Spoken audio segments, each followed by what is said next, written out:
Vamos a hablar hoy de este libro que es El Almanaque Náutico, editado por el Real Instituto y Observatorio de la Armada de San Fernando en Cádiz. Se edita todos los años y vamos a ver qué cosas importantes podemos tener en él. En primer lugar, destacar que hay una hoja para cada día del año, ¿vale? Esa es la parte principal. Por ejemplo, estamos aquí en viernes 6 de marzo de 2020 y vamos a ver qué datos tenemos. Nos habla del Sol, de la Luna, de los crepúsculos y aquí abajo de Aries, Venus, Marte, Júpiter y Saturno. Bueno, vamos a empezar con el Sol. Nos dice SD 16,1.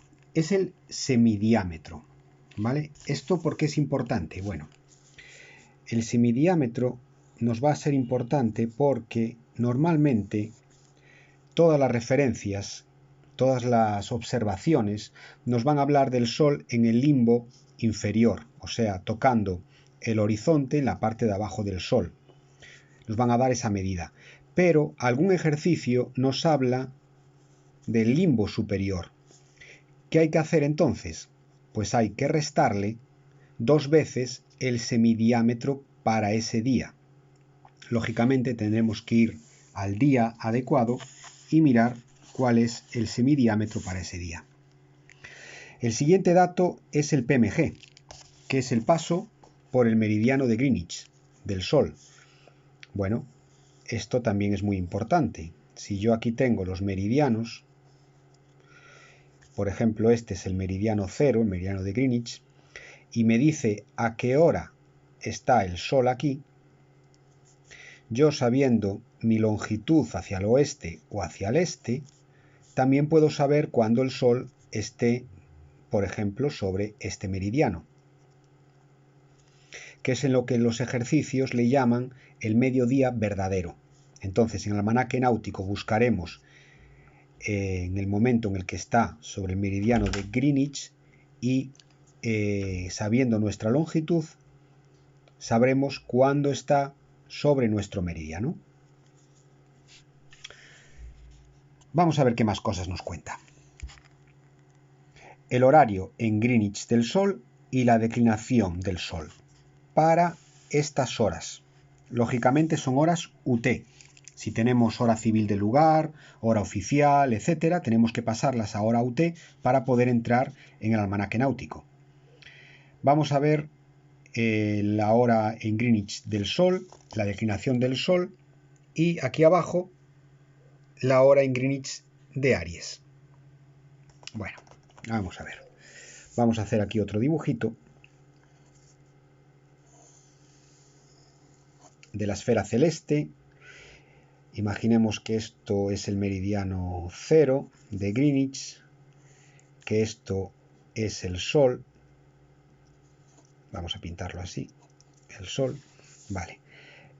Este arco que va desde Greenwich hasta el Sol es el horario en Greenwich del Sol. Si yo, por ejemplo, estoy aquí, el observador está aquí, yo tengo aquí otra medida que es el horario local. ¿Qué será el horario local? Pues el horario en Greenwich del Sol menos la longitud. Si a esto le quito la longitud, con su signo, negativo si es al este, positivo si es al oeste, nos va a dar el horario local del Sol. Si en vez del Sol fuera un astro, ¿qué tendríamos?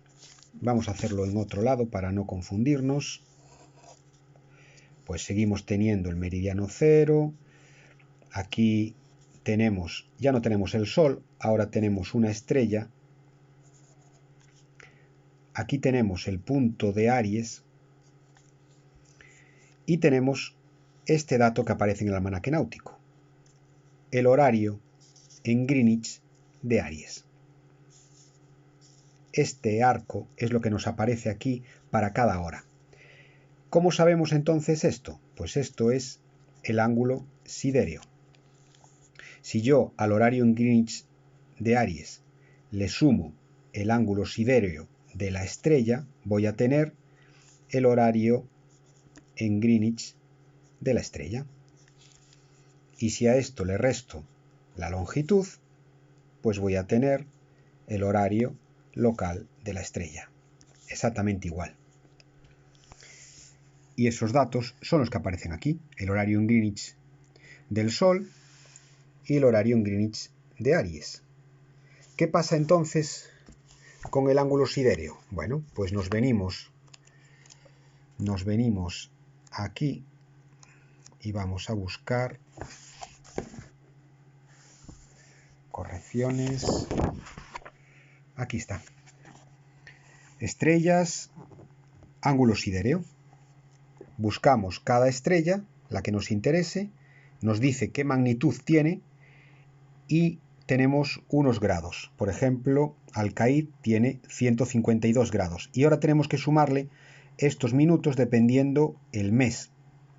Por ejemplo, para mayo, 54,7. Eso es el ángulo sidéreo, que si yo se lo sumo al horario en Greenwich de Aries, pues me va a dar ya el horario en Greenwich de la estrella. También vimos las declinaciones. Bueno, pues las declinaciones también sabemos lo que es. Esto es el horizonte celeste, QQ'. Esto es el paralelo de declinación.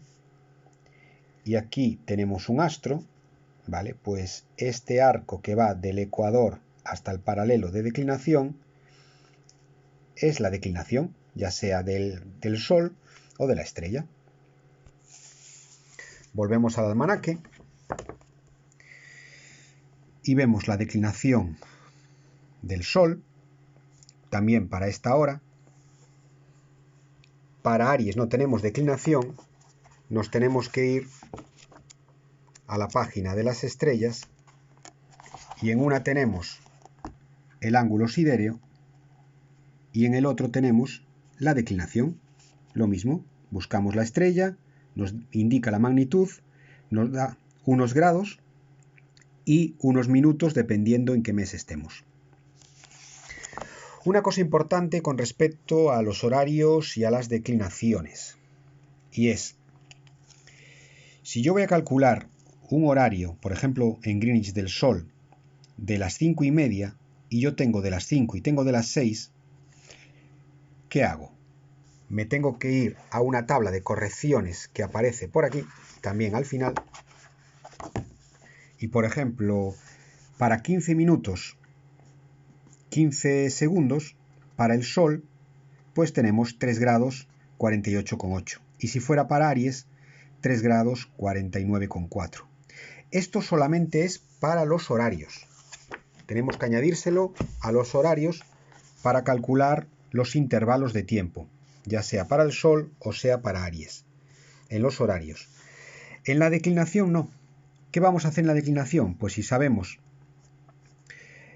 el intervalo que va en una hora, por ejemplo a las 2 de la mañana es 4 grados 40,2 y a las 3 de la mañana 4 grados 41,1, sabemos lo que ha variado en 60 minutos, hacemos una regla de 3. Y sí que necesitamos saber lo que varía en 15 minutos, en 10 o en lo que sea.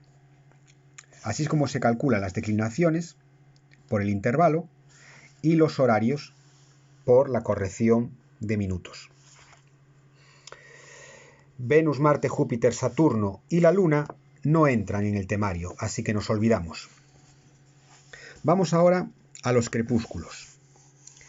Tenemos en una hoja el fin de crepúsculo, las horas, y en la hoja anterior la salida, el principio de los crepúsculos y la salida del sol. Si yo necesito saber para este día la puesta de sol y es el día que corresponde a la salida, pues cojo la puesta del día anterior la puesta del día siguiente y divido entre 2. Y ya tendría la puesta de este día que no me viene indicada. Vamos a ver qué es esto del crepúsculo náutico, civil, etc. Vamos a buscar aquí una línea. Esto, este, oeste, el sol sale por aquí, hace un recorrido y se pone por aquí. Por lo tanto, aquí voy a tener pues 3 momentos o 3 ángulos y aquí otros 3. Esto está cuando el sol está 6 grados por debajo del horizonte, 12 grados por debajo del horizonte y 18 grados por debajo del horizonte.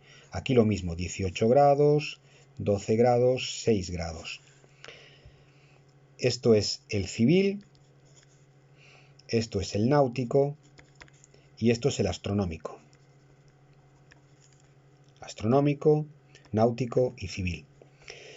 ¿Qué significa esto? Bueno, cuando el sol está 18 grados por debajo del horizonte, ya sea antes de la salida o después de la puesta, empieza el astronómico, porque es cuando mejor se ven las estrellas, pero no nos interesa. ¿Por qué? Porque no vamos a ver bien el horizonte. Veremos muchas estrellas, pero no vemos el horizonte. ¿Qué pasa justo en la puesta o justo en la salida del sol, cuando está a 6 grados, el civil? Pues que se ve perfectamente el horizonte, pero ya prácticamente no hay ninguna estrella, con lo cual tampoco nos vale. ¿Qué nos interesa?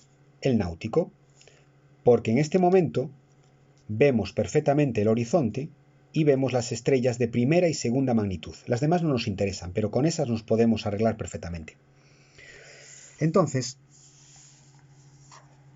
aquí, en el principio del crepúsculo, nos dice cuándo empieza el crepúsculo náutico y cuando empieza el civil es que acaba.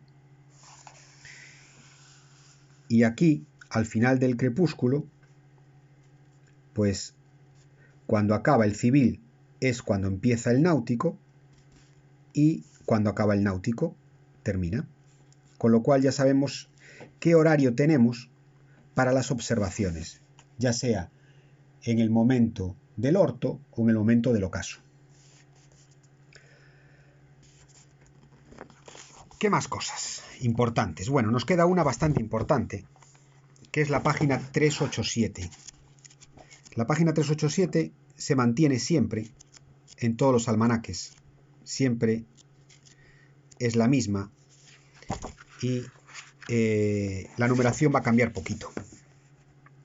Pero bueno, hay un pequeño cambio, entonces tendremos que usar siempre el del año en curso. ¿Qué nos dice aquí? Depresión de horizonte. Bueno, esto lo vamos a contar de la siguiente manera. En los ejercicios nos van a dar siempre una altura instrumental. Esta altura instrumental es la que se toma con el almanaque náutico, con el sextante, quería decir. El sextante puede tener un error, normalmente no está calibrado de forma precisa o se va descalibrando, y entonces nos van a indicar un error que si es a la derecha se lo vamos a sumar y si es a la izquierda se lo vamos a restar, que es lo que se llama el error de índice. Cuando corregimos el error de índice, lo que obtenemos es la altura observada. Vale. Ahora esta altura observada tenemos que corregirla con la altura del observador. ¿Qué significa esto? Bueno, si yo aquí estoy en el barco y a lo mejor tiene un puente muy alto y el observador está aquí con el sextante, esta es la línea de flotación y va a dar al horizonte. Bueno, pues la altura que tiene desde su visual hasta donde va a estar el horizonte, esta altura es importante tenerla en cuenta y corregirla. Y en la página 387 nos aparecen alturas. Elevación del observador. ¿Vale? Pues la elevación del observador, vamos a mirar, por ejemplo, para 4 metros, entre 3,9 y 4,2, menos 3,6. Sería una corrección. ¿Vale? Entonces aquí le aplicamos esa corrección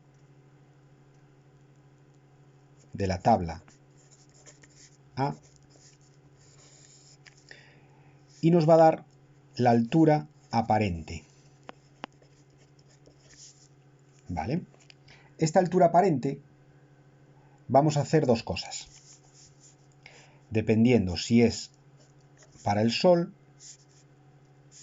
para una estrella, y vamos a dibujar el Sol así. Si es para el Sol, con esa altura aparente vamos a la tabla B, que es esta tabla B, que va a corregir el semidiámetro, refracción y paralaje. Aquí veis, altura aparente. Buscamos la altura aparente y corregimos. ¿Vale? Y después, ¿qué tenemos? Una corrección adicional para el mes del año. ¿Vale?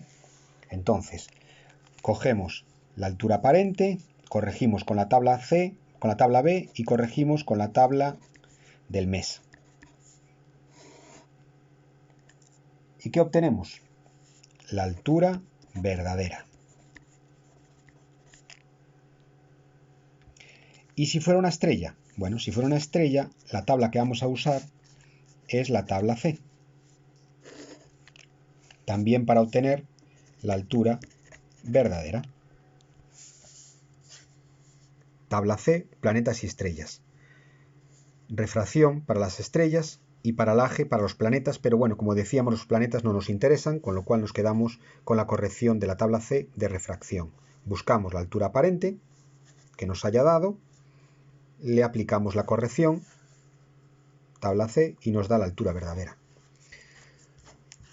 ¿Por qué nos interesa esa altura verdadera?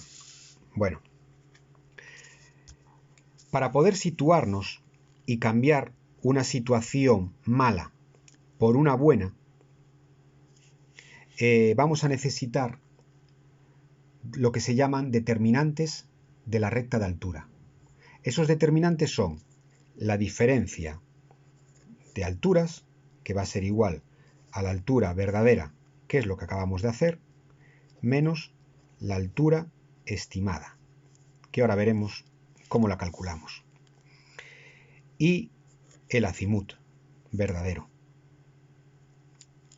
que también lo vamos a calcular con una fórmula sencilla. Y con estos dos datos, con la diferencia de alturas y el azimut verdadero, ¿qué vamos a hacer? Bueno, pues vamos a hacer una recta de altura. O sea, dibujamos un eje cartesiano, nos colocamos con mi situación de estima en el centro, y ahora, si tenemos un azimut, por ejemplo, de 45 grados, lo dibujamos, y la diferencia de alturas puede ser positiva o negativa. ¿Qué significa que sea positiva o negativa? Bueno, pues si es positiva, la vamos a marcar hacia el astro, hacia la dirección donde va el azimut. Y si fuera negativa, calcularíamos el rumbo contrario y la marcaríamos aquí. ¿Vale? Entonces, imaginamos que nos ha dado 2 positivo. Bueno, pues marcamos aquí 2. Si solo tenemos una recta de altura, bueno, pues estamos aquí.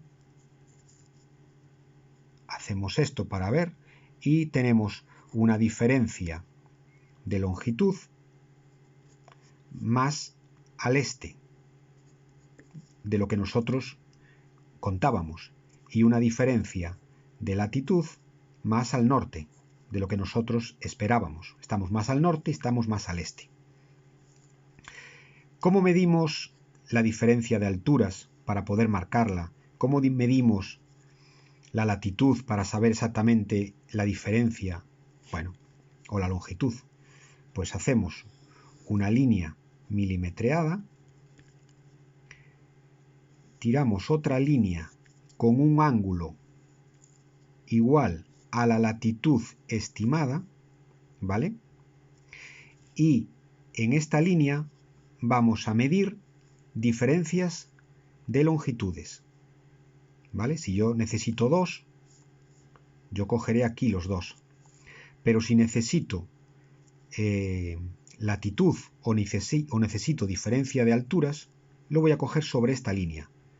Yo miraría qué número necesito, por ejemplo el 4, lo subo y evidentemente esto y esto no son iguales, porque tenemos esta diferencia de arco.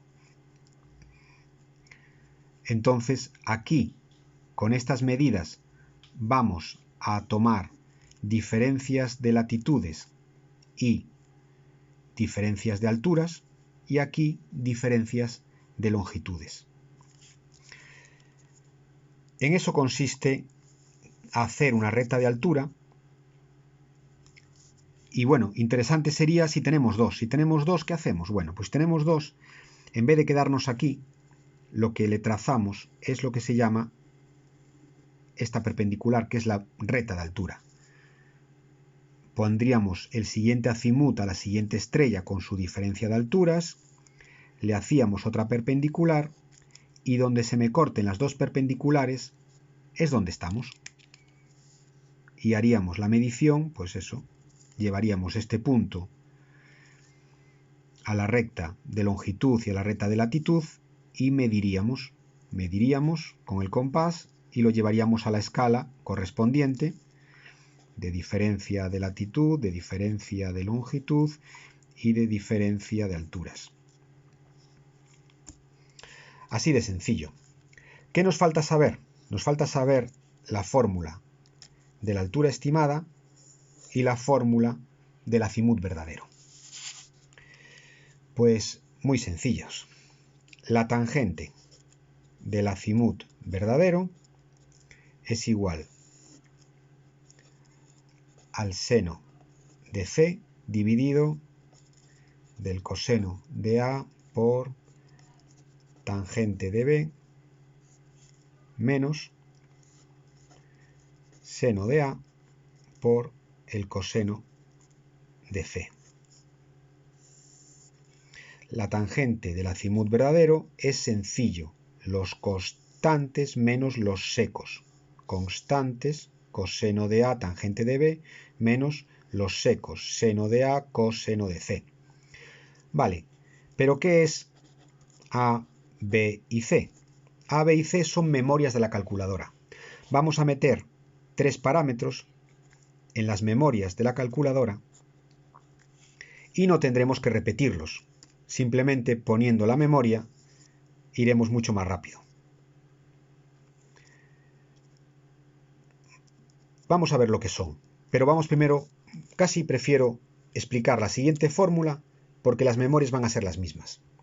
Entonces, la siguiente fórmula que nos interesa es la altura estimada. Bueno, pues el seno de la altura estimada es igual a los senos más los cosenos.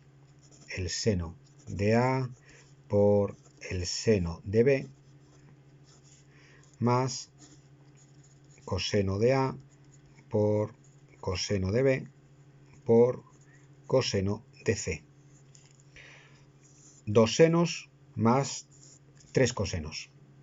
Seno de A por seno de B más coseno de A por coseno de B por coseno de C. Y esto es el seno de la altura estimada, y los sencillos constantes menos los secos es la tangente del azimut verdadero.